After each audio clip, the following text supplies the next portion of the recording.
Welcome to the Wickedly Smart Women podcast, featuring stellar conversations with emerging and established wickedly smart women. Thanks for joining us today as we celebrate the wickedly smart women who are committed, care deeply, and have the courage to take action and create change all around the world. Now here's your host, Emerald Greenforest. Welcome to another episode of the Wickedly Smart Women podcast, where we celebrate wickedly smart women and provide our listeners with a wealth of wisdom, along with immediately actionable steps to be smarter, spunkier, and more successful in their impact and their leadership. This is your host, Emerald Greenforest, and today we welcome our special guest, Janis Butler.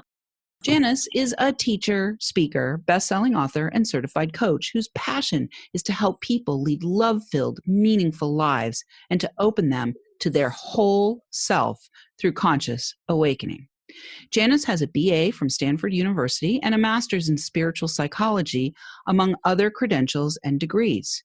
Her new book, Your Soul's Toolbox: Secrets to Constructing Your Best Self, is being published in the winter of 2020.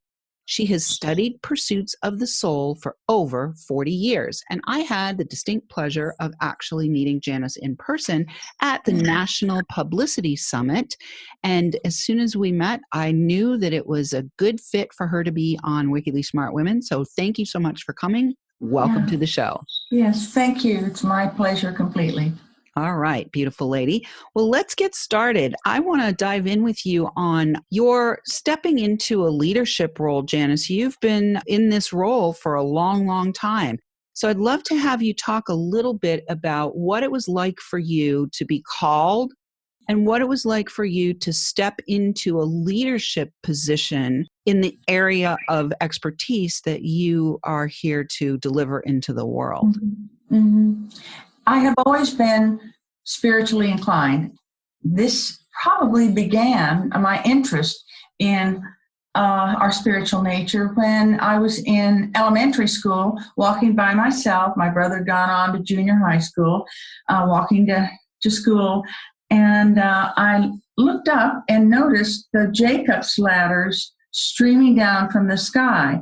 And if any of you remember the old children's hymn, we are climbing Jacob's ladders, Jacob's ladders, Jacob's ladders. We are climbing soldiers of the cross and climbing up.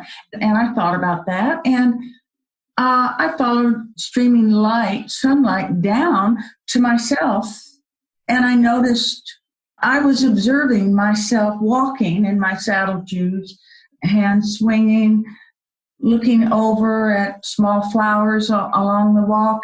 And I thought, cut to the chase, what's this? Why am I able? How am I able? Who's this person looking at me? Who is the person who's walking? What is going on? I mean, this is a little 5th or 6th grader trying to figure this out. I didn't have anybody that I thought would be interested in this. My mother she was not unapproachable, but she was very busy, pioneering her own life as a divorced lady. And so I went around watching myself for days and then gradually sort of lost it. But I know that was the inception of my wondering more than just going to Sunday school and hearing the stories taught there and the little hymns and so forth. And so progress on. I am at heart a teacher. That's, if I had to narrow down who I am to just one thing, it would be I'm a teacher. Because when I learn something, it's not just I want to share, I need to share. And my stepmother, later in life, told me once that my father used to call me Little Miss Fix-It. And so I guess I have this wanting to make things better, wanting to help out from a baby age. And I am a teacher. I was a teacher. I taught for years, was a stay-at-home mom. And then when my youngest was in junior high school, I got an intuitive hit. And I want to ask your audience if they can think about where these hits come from and where they land. In your gut, maybe through your head, maybe sensations in your body. Sometimes it's energy coursing through your body. Think about the intuitive hits, whatever you want to call them. I call them intuitive hits. And so there I was getting this intuitive hit that I wanted to teach Spanish. I never sat in a Spanish classroom. So anyway, I went ahead and got another undergraduate degree so I could teach Spanish. And it was the right thing to do for myself, for my youngest daughter. And I became more and more aware of my response to these knowings, I call them, that come out of nowhere. Well, subsequently I've learned that they source from our soul, which is our direct and divine connection to source, to God, to all of them, spirit. And so I've been very interested, and I would say that's what carried me forward. I've studied A Course in Miracles, etc. So beautiful. Well, it's interesting, Janice, because we have a similar experience. Although I wasn't 6, I was somewhere around 38 when I had an experience where my third eye opened after doing a yoga class. I was out in the park, and my third eye opened, and I could see this golden white staircase going up and down. The golden white staircase were all these orbs and angelic beings going up and down this golden white staircase. And I sat up in the park and opened my physical eyes, and everyone in the park was a golden white orb of light. That was how I could see them. And even for a couple hours later, I was driving and I could see the golden white orbs of light in the cars. And that was the beginning of my own spiritual awakening and my own spiritual path. So you certainly are a trailblazer as somebody who has, been having these supernatural experiences, shall we call them, although they're becoming more and more natural, I think. I think there's been a lot of shifts in the collective to allow for greater acceptance of these kinds of experiences, not only acceptance, but also in many cases questing. There are a lot of people questing for these kinds of experiences. So let's talk about how, as you evolved, you started to do what I call channel your creativity. So, this, for me, this is the divine inspiration that comes in, whether you call it an intuitive hit or whether you call it inspiration or whether you call it, I've got the goosebumps or I've got the spirit bumps or whatever you call it, generally also comes with it this inspiration to do something, to create something. So I'd love to have you talk about your own personal process for channeling your creativity. I mean, obviously you've got a book and you've probably got more than one book. So can you talk a little bit about that process for you and maybe help our listeners feel a little bit more normalized in their own life, that when they have these hits and they have to make something happen, that it's actually perfectly normal? It's not only perfectly normal, it's, I think our society, our world is at a point in development where more awakening is occurring. And awakening, what do I mean by awakening? Well, it's actually remembering, because we are our souls first. We are soul-based beings who have come down, I like physical, so who have come down to have a human experience.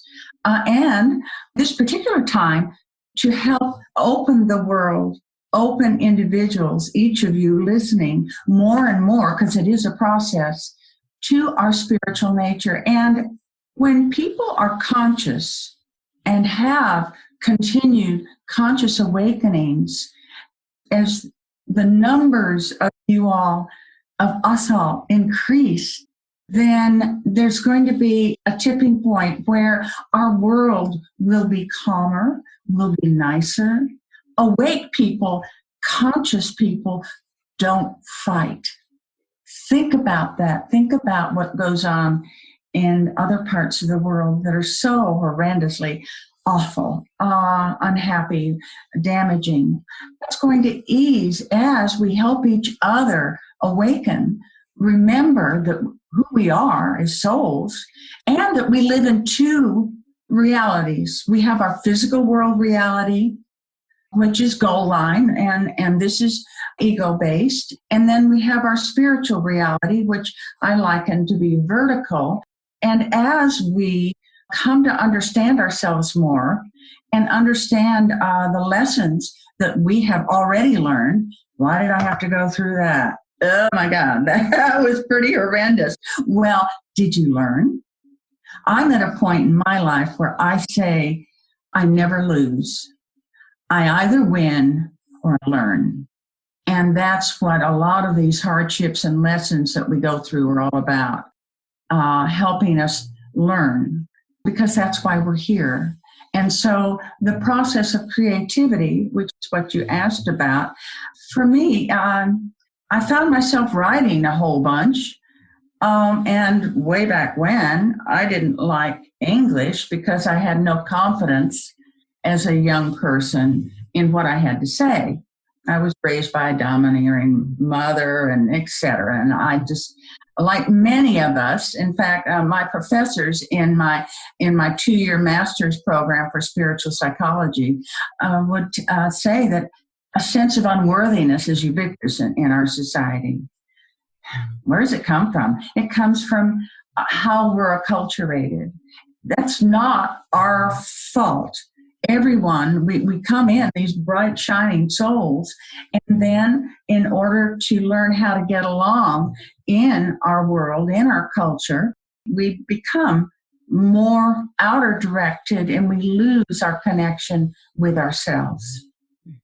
And that's what we are trying to retrieve. We all know people who lack self-awareness, and they seem to go unconscious sometimes. Well, this is what, yeah. And sometimes if you're conscious, they're kind of hard to deal with. Or even if you go unconscious and say, oh my God, later on, why did I do that? That wasn't very kind. And I have tools for that. And so given my makeup that I want to share what I learned, I have studied all this for years. And so how best to share? Well, to get your word out, to use your creativity to write. And it's a process. I'm frustrated right now since this Your Soul's Toolbox, Secrets to Constructing Your Best Self isn't out yet. And if any of you know Robert Holden, he is a wonderful English psychologist who is pretty well renowned. And I'm in a mastermind group with him, and he writes books. And he said, Janice, I don't hear procrastination. I hear frustration and impatience with the writing process because I have 10, 12 chapters. It's not that I'm blocked. It's that I'm moving ahead very slowly. And so to help your listeners tap into their own creativity, I think clarity is important. Well, thank you so much for that, Janice. We are going to have to take a short break right now. And when we come back, we will talk a little bit more about clarity. And I like to believe that clarity is divinity. So we will be back in just a moment. But right now, Wickedly Smart Women, if you're enjoying our show and want us to stay on the air, please consider making a donation at www.wickedlysmartwomen.com. We'd also like to ask you to share with your lovely lady friends who you think might benefit from our content. I want to say a big thank you to all of our listeners who are downloading, rating, and reviewing. We're welcoming thousands of downloads from all over the world. I want to shout out this week to our listeners in Slovenia. Thank you so much for listening, Slovenia, and we'll be right back with Janis Butler.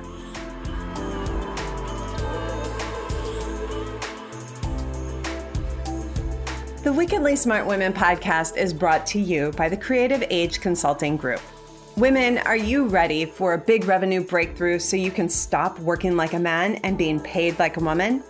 Are you ready to take the leap and go deep to claim your value and convert your wisdom to wealth? Is now the time to fulfill your mission and change the world? Creative Age Consulting Group is hired by women just like you who want to break through to their brilliance and be heard by millions while building a sustainable business model that makes bank. please visit apply.wealthylifemethod.com to apply for an invitation-only consultation. If you have been inspired to receive support in welcoming wealth by making your most heartfelt contribution to the world, be sure to apply for a consultation today. Once again, that is apply.wealthylifemethod.com, or click in the link in the show notes to access the application.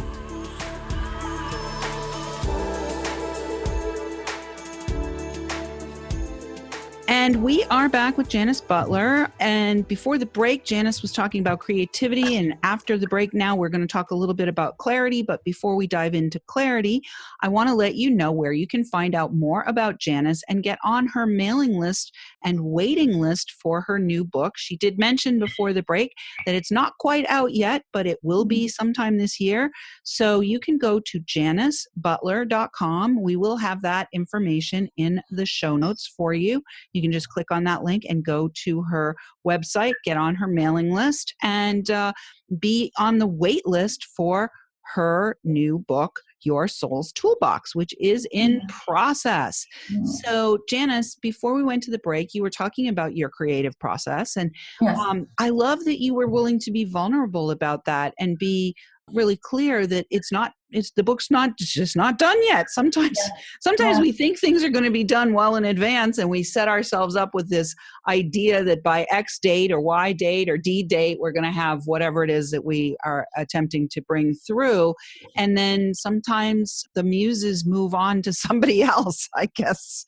So why don't you pick up where you were leaving off there about how important it is to get clarity and what might be in the toolbox for our listeners to help them get clarity too.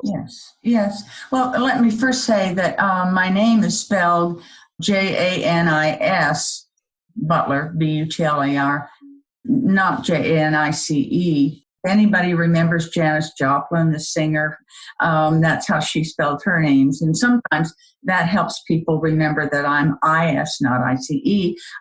Clarity. We can go around with sort of a muddled life because we have unresolved issues, because we patch over aspects of our life that we don't like, or that we lived through but we didn't do well, or hurts from relationships or other people, are misunderstandings. And they cloud our ability to be clear about ourselves, to really know our purposes in life, and to move forward.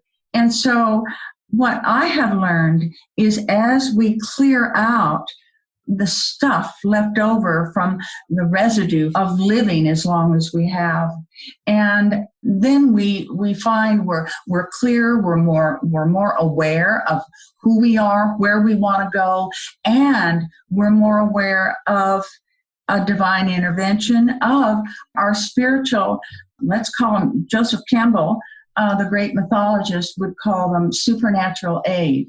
And supernatural aid comes often in the form of people, or something that just appears in your inbox now, and it doesn't necessarily mean angels flying in and taking you up to heaven.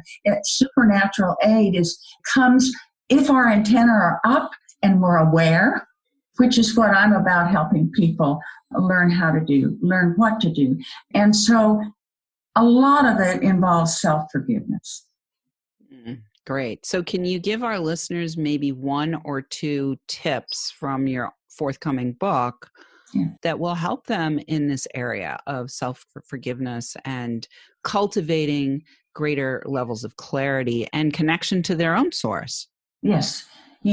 Well, first of all, it's realizing once you even allow in the possibility that you are a soul, primarily, your soul-based being. Once you even start to consider that, then you grab the idea, or maybe I'll push you into realizing the idea that we are not our thoughts, we're not what we do or say or how we behave.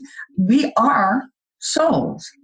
And so those mistakes or misunderstandings or ouches that we live through that we don't like aren't who we are. And really grasping this allows us to be more forgiving of ourselves. And also it's a process. We call it compassionate self-forgiveness, and I can teach it briefly, but it's also realizing that when we're going through an issue, a problem, an owie, a circumstance, the most important thing, it's not the magnitude. I mean, John, my husband, has prostate cancer, and we were down at the hospital he goes to down in Tijuana, Mexico, and I gave a workshop for the patients there. And because a lot of them come in just beating themselves up, why did I get this cancer? Look what I'm putting my family through, etc. And the most important thing is not the cancer, is not what you put yourself or your family through, or your mistakes, or how somebody attacked you. The most important thing is how you are with this issue. That is the issue. How you treat yourself as you're going through your circumstances is the most important thing. And of course, kindness and love help so much here to really clear out all this stuff running around in our heads, the unhappiness we put ourselves through. Beautiful. Well, we only have time for one more question. So I want to ask this question more from, you're an entrepreneur as well. You're an author, you're a certified coach, you're a speaker, you're a teacher. So you're an entrepreneur as well. And what I'd love to ask you now is, what do you do to value your own vision? What have you done in the past to really say yes to your vision, to really say yes to those opportunities like the mastermind you were talking about, to really say yes? How do you know? I mean, is it goosebumps? Is it the intuitive hit? Is it like, what have you done? What tools do you have in your own toolbox to exercise that trust muscle so that you really value your vision and continue to advance entrepreneurially as a woman? It's remembering for me that I am literally, and Jesus would say, well, I must be about my Father's business. And for a little girl, well, that kind of made sense. Now, as where I am in life, that charming little vision doesn't speak as much to me, but what it means to me is knowing, I know that what I am about is my soul's curriculum.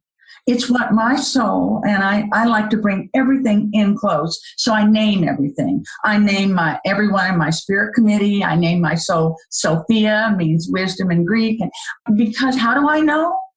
Because I have played Jonah, who ended up in the whale, running from God's assignment. I have found myself doing other things, finding other reasons, and the book is a good example, to not move ahead for your audience with your soul's mission. How do you know? Because you can't really sink in to your purpose and your meaning in life, which is what we all look for, without some soul work, without some spiritual work. Then it opens up. Then you really understand and can say, okay, so Ego Janice doesn't really want to finish this book. It's a lot of work, but I want to get my message out.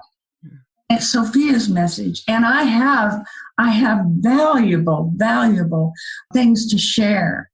And things I've done wrong, you can learn from me. You won't have to do them yourself, etc. So that's beautiful. That's my take.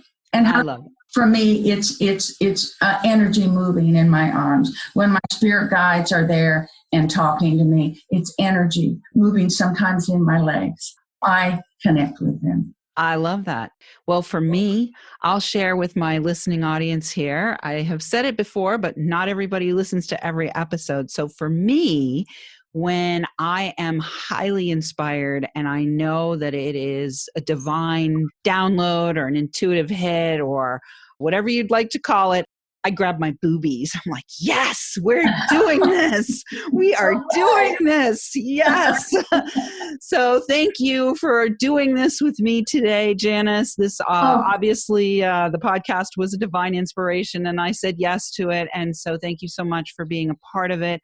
Listeners, we love feedback. Please do let us know what you thought of today's show by calling into our listener line. We will have that listed in the show notes as well, or send in questions or guest suggestions to listeners@wickedlysmartwomen.com. We might even give you a shout out on the show. Thanks for tuning in. Keep your ears open. And remember, you are a wonderful woman. Thanks for tuning in, downloading, and listening. Be sure to review and rate Wickedly Smart Women on Apple Podcasts and share with other women who can benefit from today's episode. Wickedly Smart Women is the premier podcast series for informing, activating, and inspiring the leader who carries profound wisdom and knows that now is the time to welcome wealth. We welcome your feedback and guest suggestions and invite you to subscribe to our mailing list to be notified of each episode at wickedlysmartwomen.com.